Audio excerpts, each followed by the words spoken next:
On the 2nd of July, 2020, North London's Haringey Council purchased a factory at number 3 Shaftesbury Road, Enfield. Enfield is a borough north of Haringey Borough. This unusual purchase was ostensibly part of an ambitious regeneration program. It was intended for occupation by the Peacock Industrial Estate. However, those independent businesses, thriving in Haringey, made it clear to the council that the dilapidated factory was unsuitable. They urged the council not to buy. However, Haringey Council went ahead and bought it anyway. A council cabinet paper of the 10th of December, 2019, asserted that, in case it was not needed for regeneration, it might be a good investment.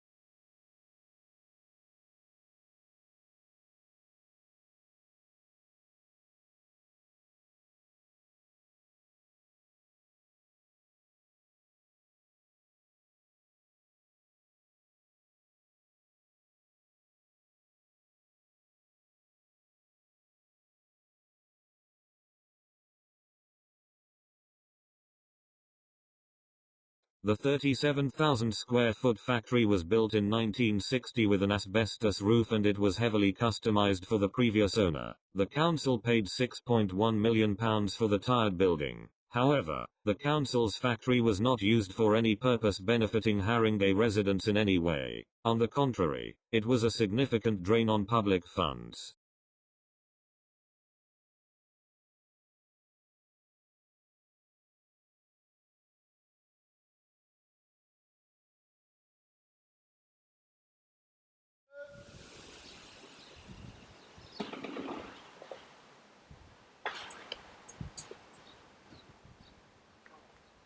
Why don't you come inside and see what we've been cooking up in here?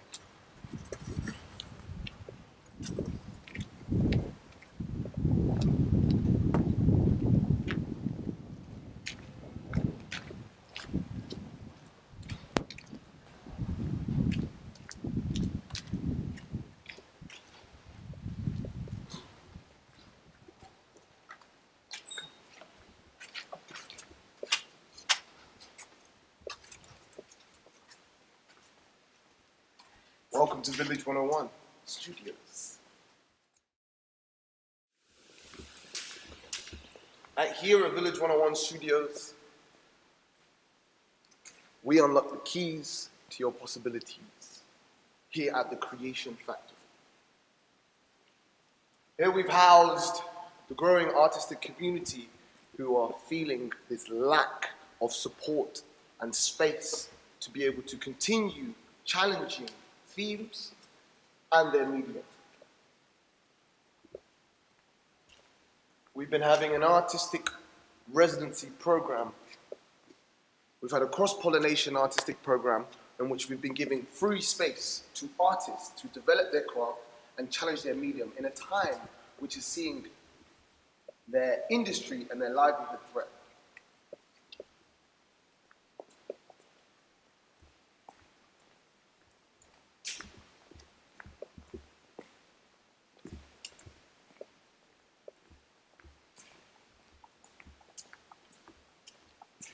Also here, we've had productions,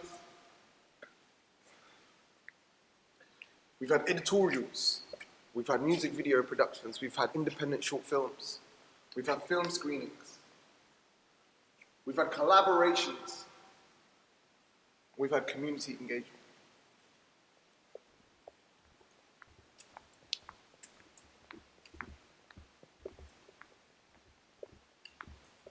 Coming through there.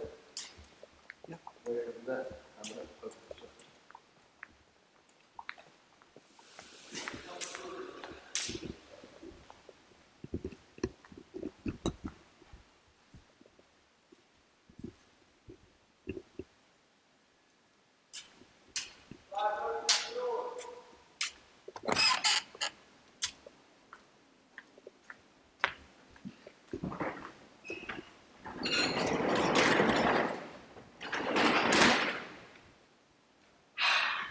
All this space has allowed us to regenerate our way of working, our way of truly connecting as people, creating a safe environment for all identifying bodies, cultures and creeds to find a way to reconnect to what their inquiry is into the future of our sustainability.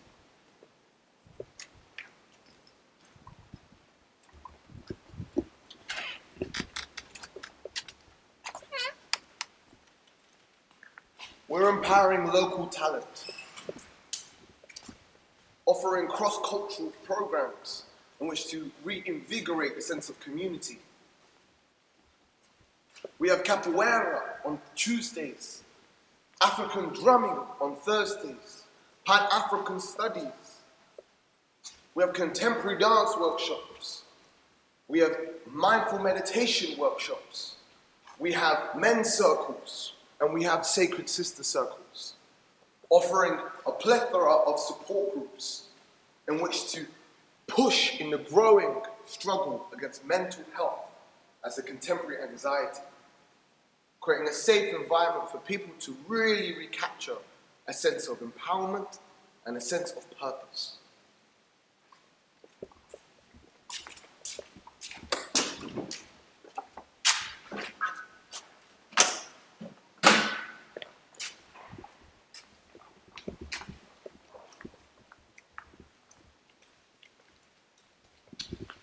Here is our black box stage, in which we've had music videos for the likes of Chip, Bugsy Malone, Sneak Bow, Pounds, Tiny Temper, Ivorian Doll, and Young Bear. As you see, we've been able to recycle resources and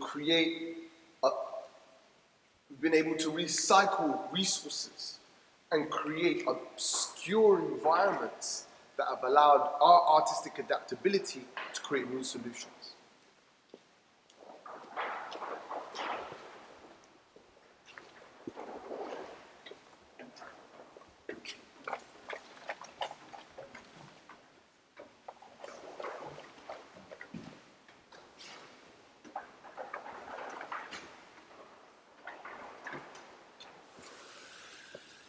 And this is Body Church, a place to come back to the worship of your practice, the temple of your body, to train your physical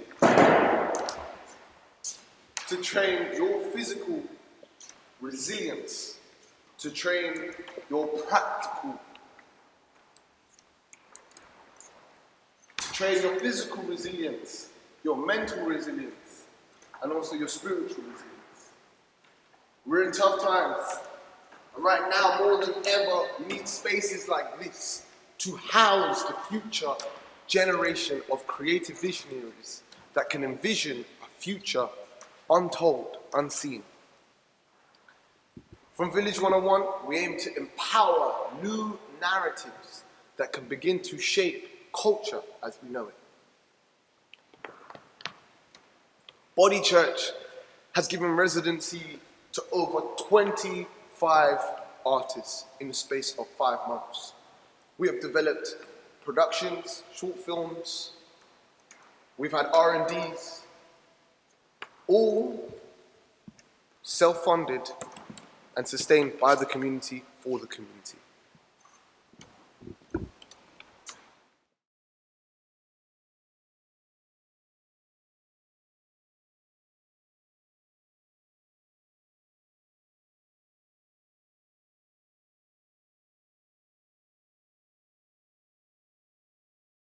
Four and a half years later, when Haringey Council managed to sell it to the Campus Overseas Corporation, on the 22nd of January, 2025, the council received just £4.2 million.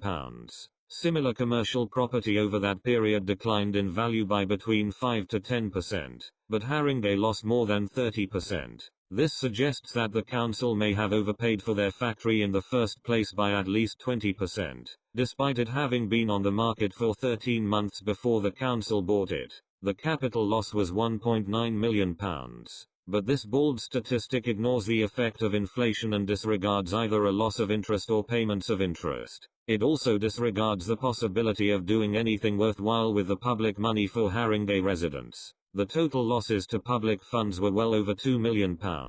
According to a council freedom of information answer, annual running costs soon stabilised after the purchase, at about £110,000 per annum. These costs included business rates, utilities, periodic surveys, and reactive maintenance. Thus the crude total for running costs was close to £500,000. During the 4.5 years their building lay empty, it was managed by a company that specializes in looking after vacant property. There was no prospect of it being used by the council. The stated purpose of Haringey Council's acquisition in the neighbouring borough was to rehouse a whole industrial estate that the council wants to demolish. The factory deal was one of 9 irregular council property deals examined by an external investigator. The purchase was surrounded by unusual municipal process. It was formally recorded as both a non-key decision and as a key decision. A key decision has effect on 2 wards, but since the property is situated in another borough, that test was chosen not to apply.